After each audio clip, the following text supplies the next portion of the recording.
Good afternoon and welcome to Lunchtime News on TV1. For the Newsfirst team, I'm Dithmini De Silva. Let's take a look at your headlines.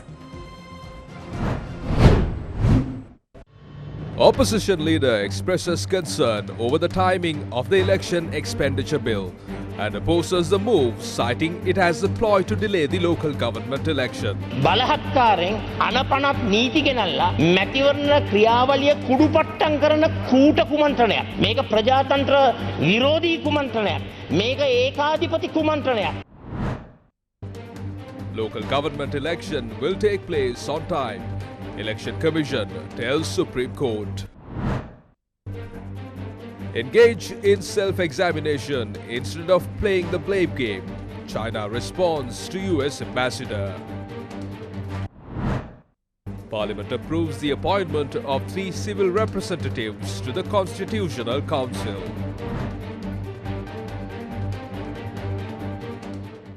Will elections be held before the 10th of March 2023?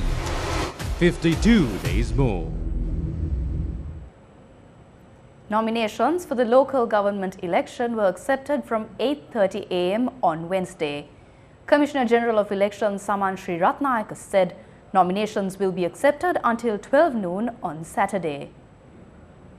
The Freedom People's Alliance handed over nominations for the Sri Jawadhanapura Kote electorate. Nomination papers were handed over to the Colombo District Secretariat.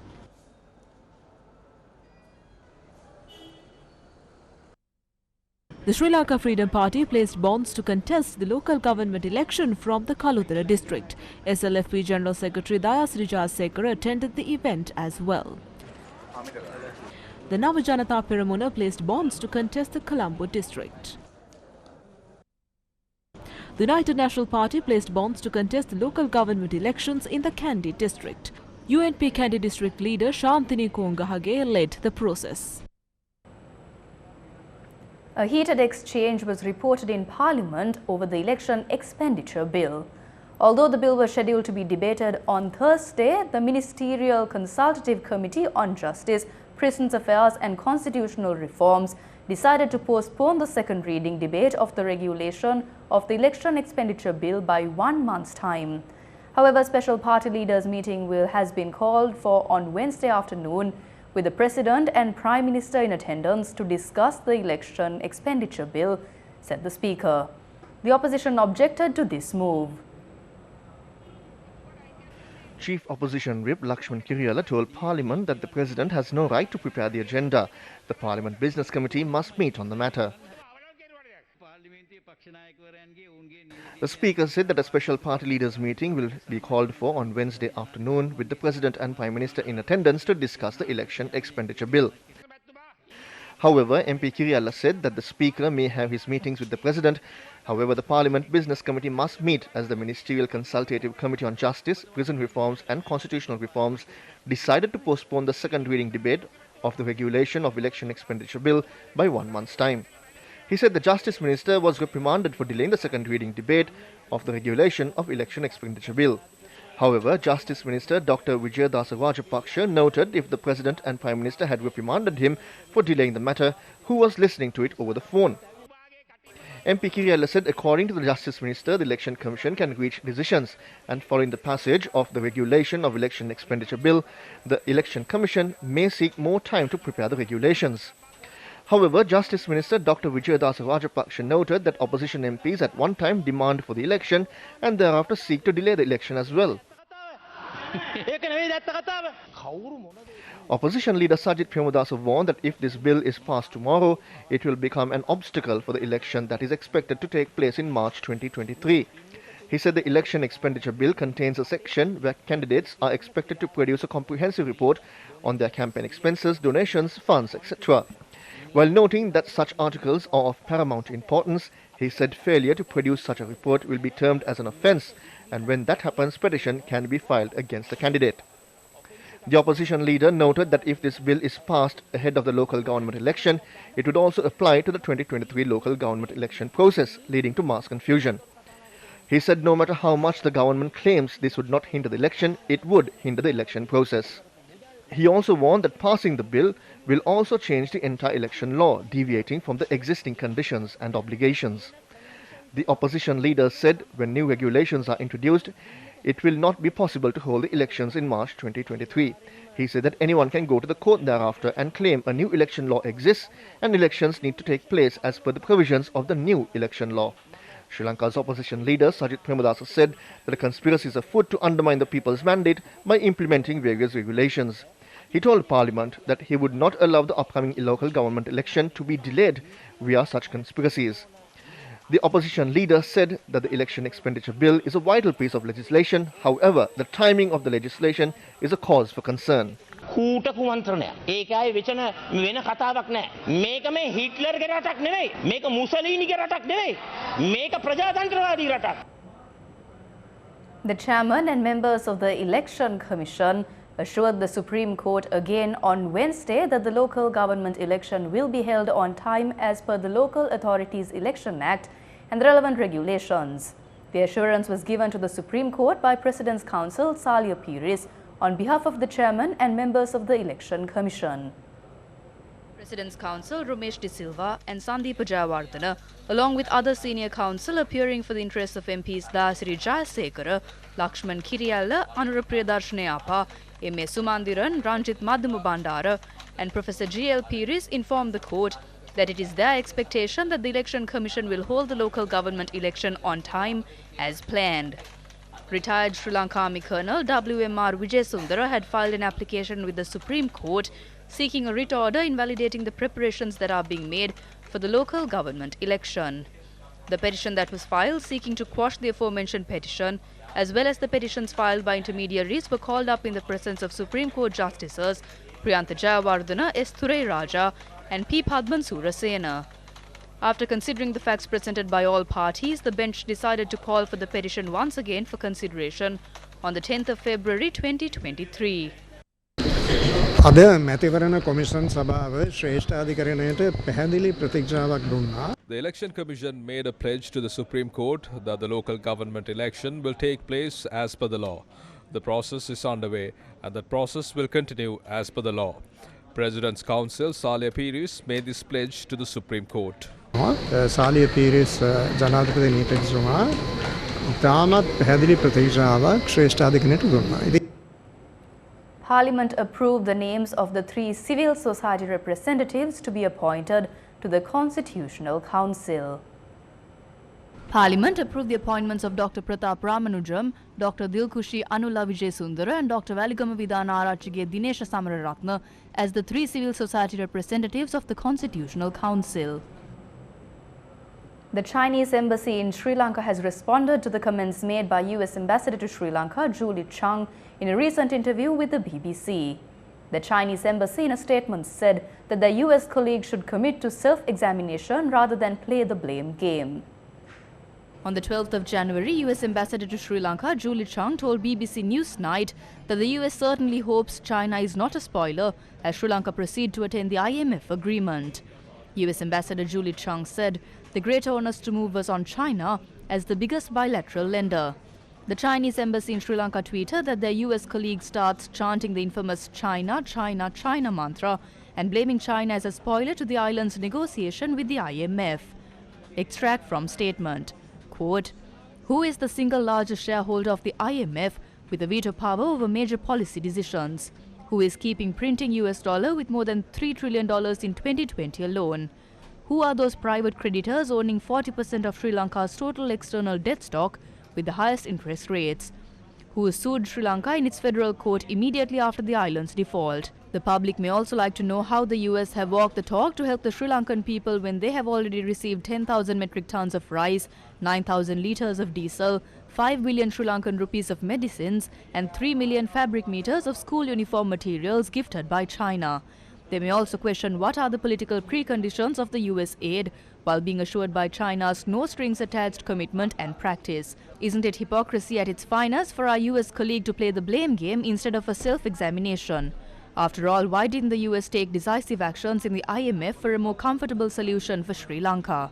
Or extend grant to the island with the rocket amount of US dollars they print every year instead of sowing discord between China and Sri Lanka? Both Chinese and Sri Lankan people are wise enough to judge without any foreign lecturing who is the spoiler of our development. End quote. China has expressed opposition over the invitation extended to the Dalai Lama, the spiritual leader of the Tibetan people. Chargé d'affaires of the Chinese embassy in Sri Lanka, Hu Wei, recently called on the Mahanayaka Thero of the Malwatu chapter of Siam Nikaya, Most Venerable Thibbatuave Sri Siddhartha Sumangala Thero, and stated that the government and people of China, including in the Tibet Autonomous Region, strongly oppose any foreign country to receive the Dalai Lama in any name. A statement from the Chinese embassy on Twitter noted that this is because the 14th Dalai Lama is absolutely not a simple monk, as he self-claimed, but the head of the feudal serfdom and the theocracy in Tibet prior to 1951, a political exile disguised as a religious figure who has long been engaging in anti-China separatist activities and attempting to split Tibet from China. Chargé d'affaires of the Chinese embassy in Sri Lanka, Hu Wei, has emphasized that China and Sri Lanka have been firmly supporting each other on issues concerning each other's co-interests, including the Tibet-related issue. He had noted that both sides, especially the Buddhist communities, must prevent a sneaky visit of the Dalai Lama to the island to promote Tibetan independence and safeguard the China-Sri Lanka historical relations from being damaged. Sri Lankan Buddhist monks recently invited exiled Tibetan spiritual leader, the Dalai Lama, to make his first visit to the island. The visiting high-level delegation of China's Communist Party, led by Vice Minister Chen Zhu, told Prime Minister Dinesh Gunawardena that Sri Lanka would have some good news soon with regard to debt restructuring. The visiting high-level delegation of China's Communist Party, led by Vice Minister Chen Zhu, head of the CPC International Department, assured Prime Minister Dinesh Gunawardena that China would stand by Sri Lanka in the current economic crisis. He told the Prime Minister that Sri Lanka is a very special friend of China and they are considering how China could assist Sri Lanka to get over the current crisis. Prime Minister Dinesh Gunawardena had noted that Sri Lanka was looking forward to China's support in restructuring its debt at the moment and further strengthening its economy in the near future. The Prime Minister's media division said that Vice Minister Chen Zhu had assured China's assistance to Sri Lanka's debt restructuring. Vice Minister Zhu had noted that several ministries and financial institutes of China are working closely on the issue for quite a long time and that he is confident that Sri Lanka will have good news very soon. Food packages donated by the Chinese Buddhist community to Sri Lanka were distributed to needy people from all communities in Kandy on Tuesday. The Fashion Charity Project delivered the essential food packages to be delivered to needy people from all communities in Sri Lanka.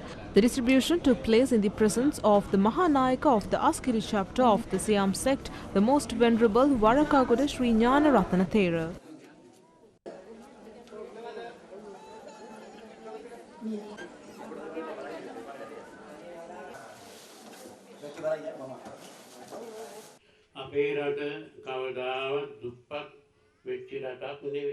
Our country was never a poor country. It is sad to note that the parents are undergoing so much pain to care for their children. They are finding it difficult to support their children's education. We rarely see a person smile today. They have no strength to smile. We never experienced such sadness before. In recent times, sadness has grown. We do not want to even speak about such things.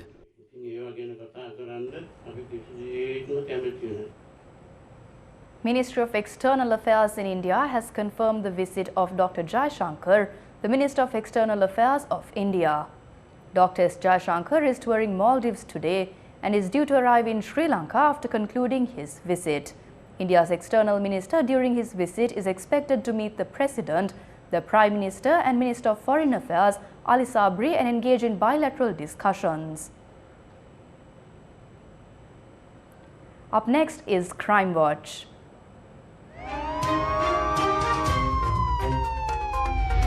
Crime Watch.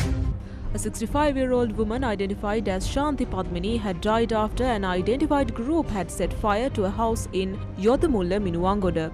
Sri Lanka police said several people had set fire to a room at the premises at 7:30 p.m. on Tuesday and locals have taken effort to douse the fire. However, the woman was dead by that time. Crime Watch. The suspect, who was arrested for killing a third-year student of the University of Colombo by slitting her throat at racecourse, is due to be produced in court today. He is suspected of killing Chathurihansika Mallikarachi from Homagama. Crime Watch. An unidentified body of a male was discovered by police at Ranthota Coast in Ambalanguda.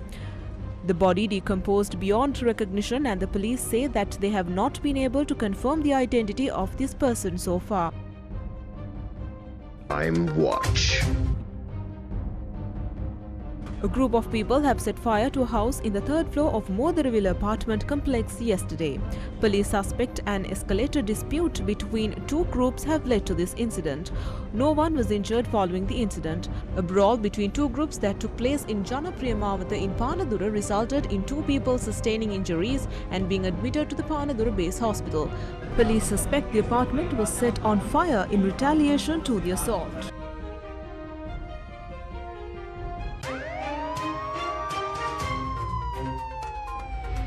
Crime Watch.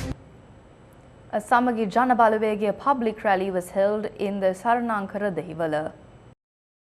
The rally was held under the leadership of SJP MP S.M. Marikar. ඇයි අපි එක්සත් ජාතික පක්ෂයෙන් වෙන්න උනේ? ඒ රදල වලව් මානසිකත්වය තමයි රනිල් වික්‍රමසිංහ ජනාධිපතිගේ තියෙන්නේ. මතක තියාගන්න මේ මැතිවරණය. Why did we leave the United National Party? President Ranil Wickremesinghe has an elitist mindset. This election will be the first cannon that we fire to secure a government. After we win across the country, we will call for a parliamentary election in August. The people who used to have 3 meals are now only having 2 meals. Kids usually get new school items every year, but now they have to use the same old items. Extra expenses have been limited by the families. Those who looted the people's money are saying they have no money for the election.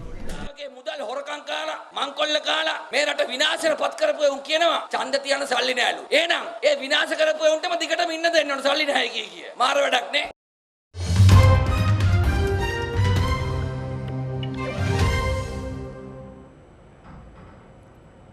French nun Sister Andre, the world's oldest known person, died yesterday at the age of 118 in the southern city of Toulon. The city's mayor, Hubert Falco, announced the news of her death on Twitter. The nun's spokesman, David Tavella, said she died on Tuesday at 2 a.m. local time and lived near Toulon. According to a statement released by Guinness in April 2022, born as Lucille Randon on the 11th of February 1904, Sister Andre dedicated most of her life to religious service. Before becoming a Catholic nun, she looked after children during World War II and then spent 28 years caring for orphans and elderly people at a hospital. According to Guinness, she was also the oldest nun to ever live. 4 generations of one family were killed in what is described as a cartel-like execution at a California residence known to police for drug-related activity. Police and family said a 16-year-old mother, her 10-month-old son and the baby's grandmother and great-grandmother were among the victims. The home in Cochin, population 3,000, had been raided by police last week. Police said they are seeking 2 known suspects in the targeted massacre. Tulare County Sheriff Mike Bordro did not provide the names of the suspects, saying that it was due to the possibility that the killers were watching in order to avoid capture, but revealed that much was already known to authorities about the tragedy. U.S. Secretary of State Antony Blinken is expected to travel to China in early February for continued discussions related to one of America's most complicated and consequential relationships. A U.S. official said the State Department is eyeing February 6th for Blinken's meetings in Beijing, which follow up on President Joe Biden's meeting with Chinese President Xi Jinping in Bali late last year. The top-level meetings come amid continued strained relations between Beijing and Washington.